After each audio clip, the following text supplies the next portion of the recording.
أعدت للمتقين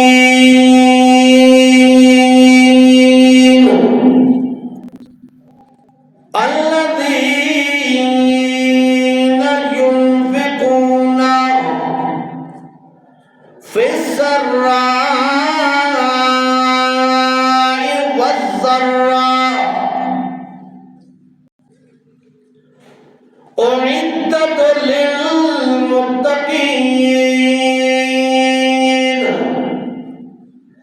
یہ جو جنت ہے اعدت، یہ تیار کی گئی ہے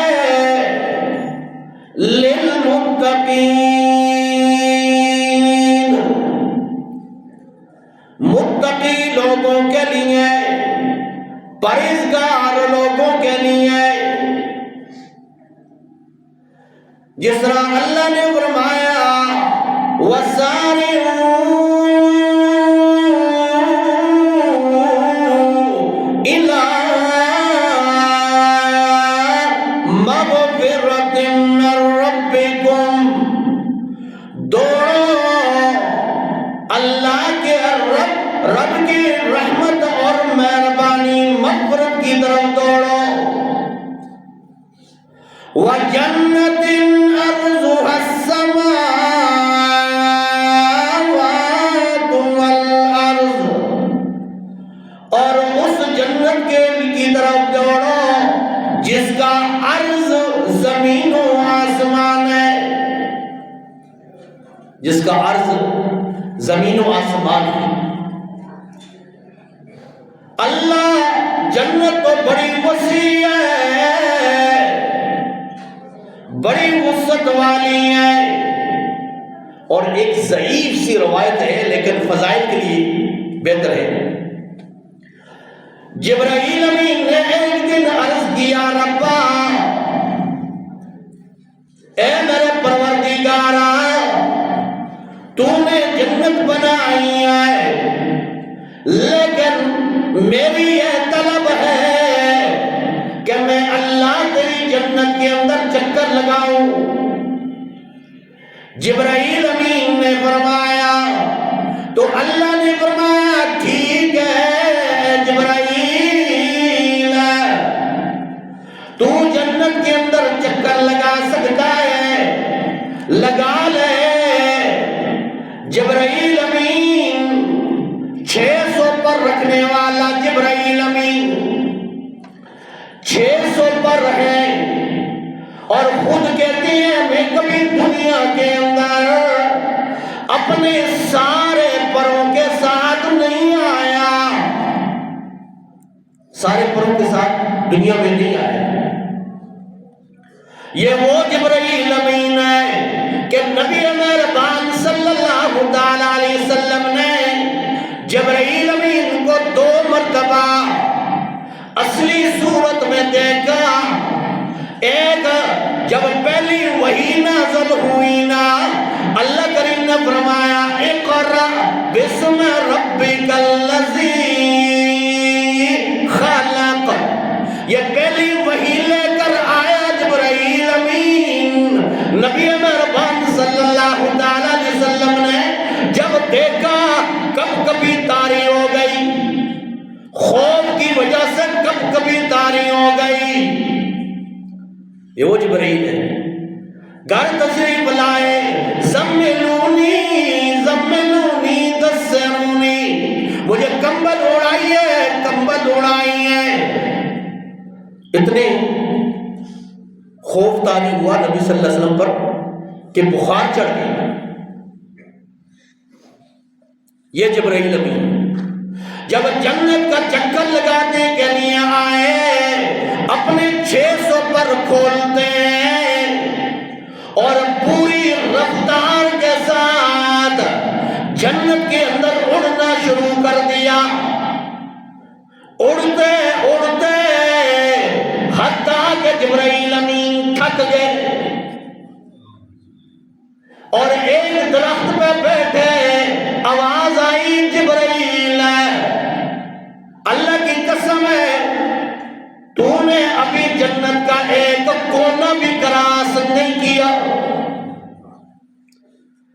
اور کیا معلوم ہے تمہیں کس کی جنت میں پھر رہے ہو؟ اللہ تو بہتر جانتا ہے۔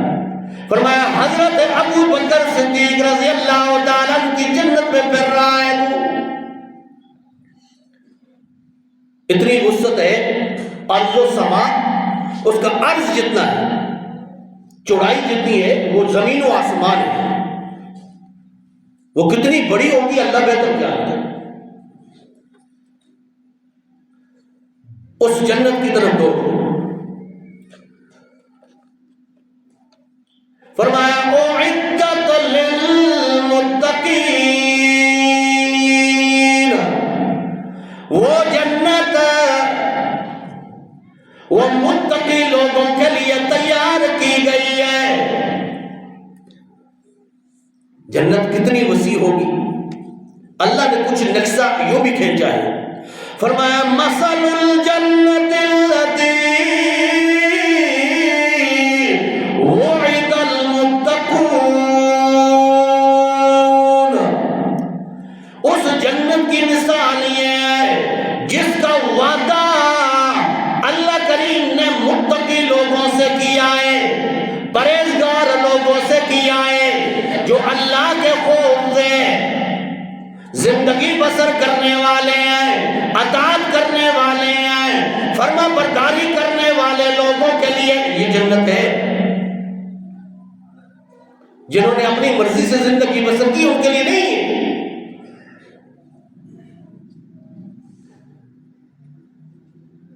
متقی لوگ، پرہیزگار لوگ، بچ بچ کر چلنے والے، کہیں اللہ کی نافرمانی نہ ہو جائے، وہ لوگ۔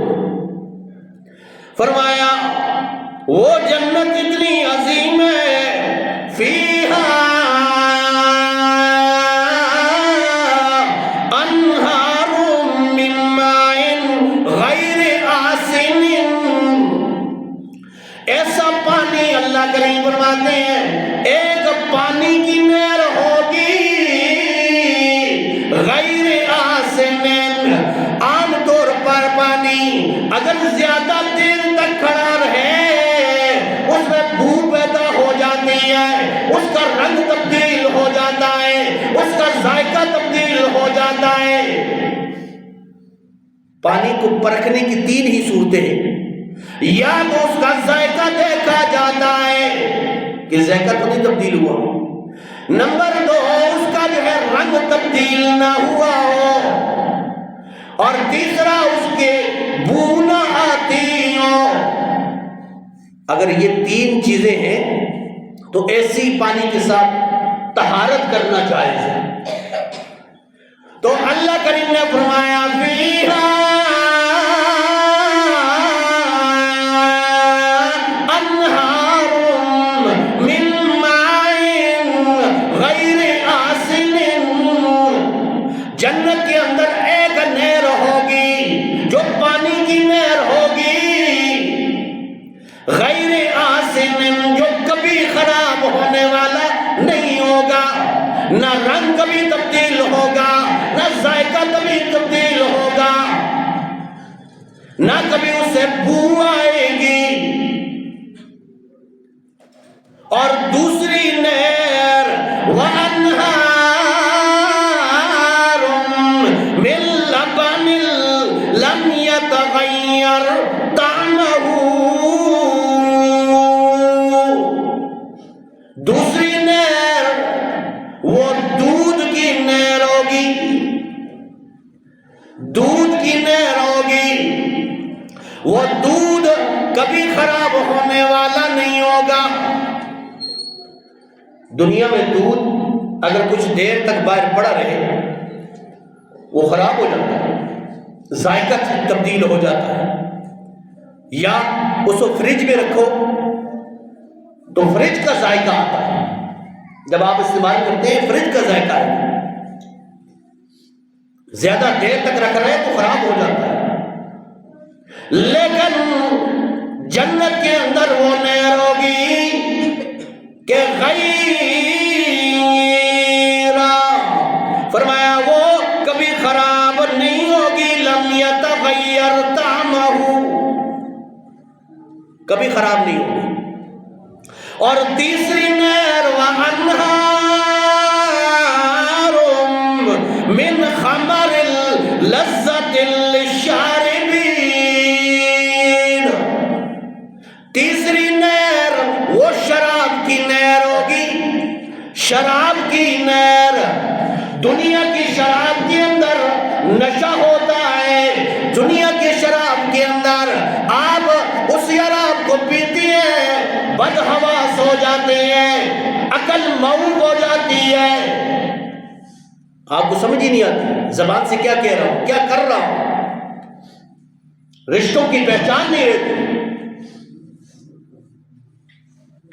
فرمایا جنت کے اندر وہ نہر ہوگی من خمر لذت للشاربین، پینے والے کو ایک نیا ذائقہ دے گی. اور نبی مہربان صلی اللہ علیہ وسلم فرمایا جو دنیا کے اندر اللہ کی منشا کے مطابق زندگی بسر کرتا رہا، شراب سے دنیا کے بچتا رہا، تو اللہ کریم اسے جنت کی نہر سے مستفید فرمائیں گے. اور چوتھا فرمایا وَأَنْهَارٌ مِّنْ عَسَلٍ مُصَفًّى. چوتھی نہر جنت کے اندر وہ شہد کی ہوگی، عسل مصفّى، جو بالکل مصفّى ہوگا، صاف ستھرا ہوگا. اور پھر فرمایا وَلَهُمْ فِيهَا مِنْ كُلِّ الثَّمَرَاتِ، وہاں پہ ان کے لیے ہر قسم کے پھل ہوں گے، ہر قسم کے پھل. تو جنت فرمایا یہ نعمتیں ہیں جنت کے اندر، یہ انعام ہے اللہ کی طرف سے. اللہ جنت کا تو ہمیں سامنے سن لیا ہے کہ بڑی نعمتوں والی جنت ہے، بڑے انعام والی جنت ہے اللہ. لیکن جنت کن لوگوں کے لیے؟ فرمایا اعدت للمتقین، وہ جنت متقی لوگوں کے لیے، پرہیزگار لوگوں کے لیے، خوف خدا رکھنے والے لوگوں کے لیے. اب سوال پیدا ہوا، اللہ آج تو ہر بندہ اپنے آپ کو متقی کہتا ہے، ہر بندہ اپنے آپ کو پرہیزگار کہتا ہے، ہر بندہ دینی لبادہ اوڑھ لیتا ہے اور یہ سمجھتا ہے کہ سب سے بڑا متقی. 5 وقت کی نماز پڑھ لی، روزہ رکھ لیا، زکات دے دی یا حج کر لیا، یہ سمجھتا ہے کہ مجھ سے بڑا متقی کوئی نہیں کرتا. تو اللہ یہ بتلانا متقی لوگ کون سے ہیں، ان کی علامات کیا ہے. اللہ نے ان کی علامات ذکر کی ہیں. 4 صفات والے لوگ، 4 خوبیوں والے لوگ جو متقی ہیں، پرہیزگار ہیں، اور جنت کا وعدہ ان لوگوں کے لیے کیا گیا ہے. اب یہ دیکھیں یہ 4 خوبیاں کس کس کے اندر موجود ہیں. پہلی الذین ينفقون فی السراء والضراء، وہ لوگ متقی لوگ، پرہیزگار لوگ جو اللہ کے راستے میں خرچ کرنے والے ہیں، چاہے تنگی کے اندر ہونا یا آسانی کے اندر ہو، خوشحالی کے اندر ہو یا فقر و فاقے کا شکار ہو، اپنی حالت جیسی بھی ہو، لیکن ان کے اندر سخاوت والی صفت پائی جاتی ہے. حضرت علی رضی اللہ تعالیٰ عنہ ایک دن روزہ رکھا، گھر والوں نے بھی، حسن و حسین کا بھی روزہ ہے، حضرت علی رضی اللہ تعالیٰ عنہ کا بھی روزہ ہے. افطاری کی تیاری ہو رہی ہے، روٹیاں پک رہی ہیں، دروازے پہ دستک ہوئی، خادمہ گئی اور واپس آئی، کہا باہر ایک فقیر ہے اور کہتا ہے 3 دن کا بھوکا ہوں، 3 دن کا، اللہ کے واسطے مجھے چاہیے، کھانا چاہیے. حضرت علی رضی اللہ تعالیٰ نے اپنی روٹی اٹھائی اور کہا خادمہ کو میں پھر فقر و فاقہ کر لوں گا، مجھ سے زیادہ حقدار کھانے کا یہ فقیر ہے، اس کو دیتا تھا، دے دیا.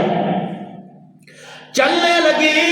حضرت حسن اور حسین نے فرمایا اے بجان اگر اجازت ہونا ہم اپنی روٹی بھی دیتے ہیں.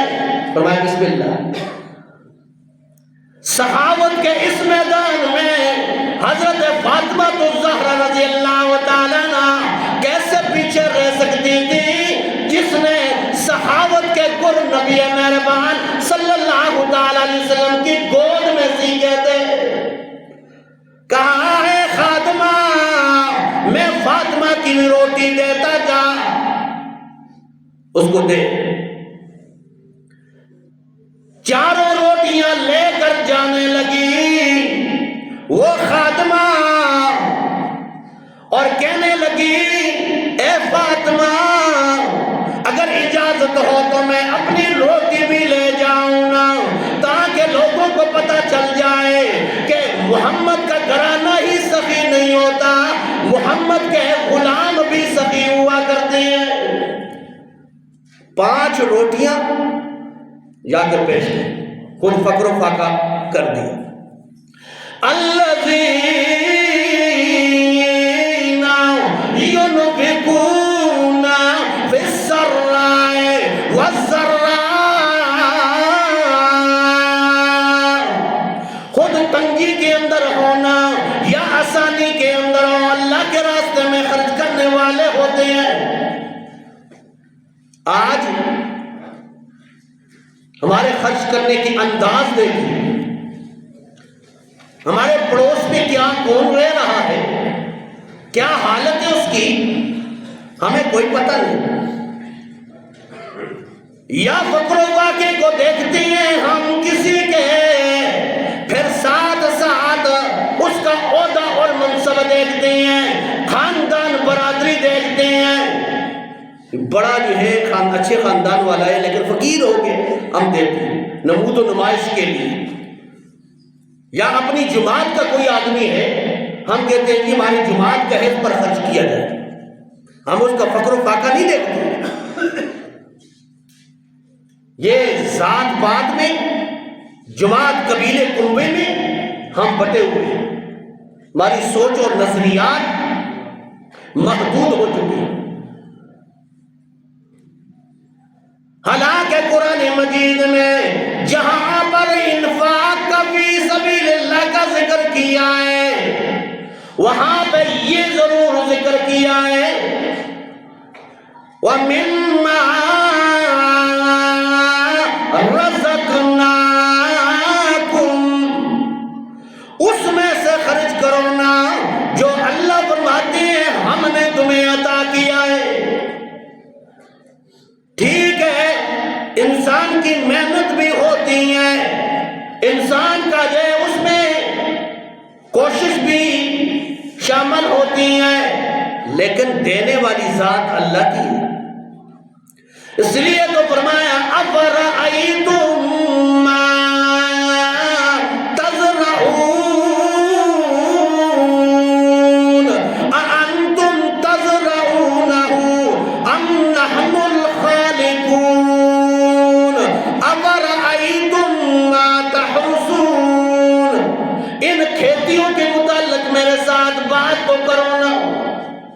اس کو اگانے والے تم ہو یا ہم ہیں؟ لو نشاء لجعلناه حطاما فظلتم تفكرون انا لمغرمون بل نحن محرومون. اللہ فرماتے ہیں اگر ہم چاہیں تو بالکل ریزہ ریزہ کر دیں تمہاری کھیتیوں کو، تم باتیں کرتے رہ جاؤ گے. ہم تو چٹی میں آ گئے، نقصان میں آ گئے. تو یہ اللہ کے راستے میں خرچ کرنا بہترین صفت ہے. 4 صفات کے حاملین متقی لوگ ہیں، انشاءاللہ اگلے جمعے میں ذکر کیا جائے گا. اللہ سے دعا ہے اللہ قرآن سن کی سچی تعلیمات پہ ہمیں عمل کی توفیق نصیب فرمائے. وآخر دعوانا